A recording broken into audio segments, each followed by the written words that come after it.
Tādi garīgi, bagāti cilvēki jau mazliet arī tajā vidē ir, viņi ir vajadzīgi, viņi mums ļoti daudz ko dod, bet nevienmēr mēs viņus tā novērtējam. Oktobra sākums Lizuma iedzīvotājiem īpaši iezīmējās ar rakstnieka, dzejnieka, tēlnieka Viļa Zvaigznīša 110. dzimšanas dienu. Gulbenes novada bibliotēka izdevusi grāmatu Dzejnieks no Dieva žēlastības Vilis Zvaigznītis dzejā, mākslā un dzīves ceļos. Grāmatas atklāšanas svētki norisinājās Apsīšu Jēkaba muzejā ar nolūku, jo izseni šī ir bijusi vieta, kur pulcējušies ļaudis. Tā vēst Apsīšu Jēkaba Kalaņģu nama māte Aiva Kraukle. Arī Vilis Zvaigznītis bieži tur uzturējies, jo viņa dzimtas mājas ir vien dažu soļu attālumā. Viņi kopa savu dzimto māju, Vilis un viņa dviņu brālis Ervins. Viņiem bija brīnišķīgi apkopta māja, skaista, ar ziediem, ar kokiem, ar skaistām liepām līdz zemē ziedošām. Grāmatā apkopoti ne tikai atmiņu stāsti, bet arī dažādi rakstnieka darbi, dzīves gaitas, ko 8 gadu garumā iepazinis un atšifrējis šīs grāmatas idejas autors Juris Zaķis.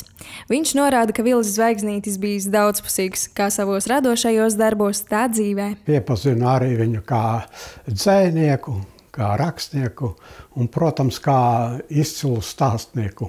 Viņām mājās bija tik ļoti sakoptas, tur cilvēki teica, tā ir latviskās dvēseles svētnīca, un cilvēki brauca no tālienes, ne tikai Latvijas, bet tur ir bijuši no tālām zemēm, no Ukrainas, Moldāvijas, un no Krievijas un Sibīrijas, un ļoti daudz tur ir. Tūkstošiem cilvēku ir bijuši. Saglabājušās Viļa Zvaigznīša dienas grāmatas, kas rakstītas jau 1943. gadā.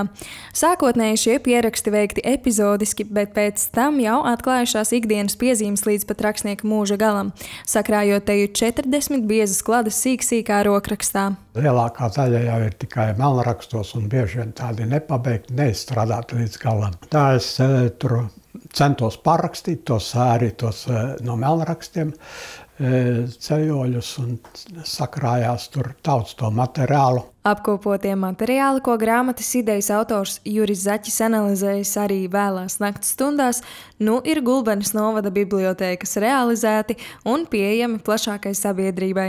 Tam ir tāda lielāka kultūra vēsturiska nozīme.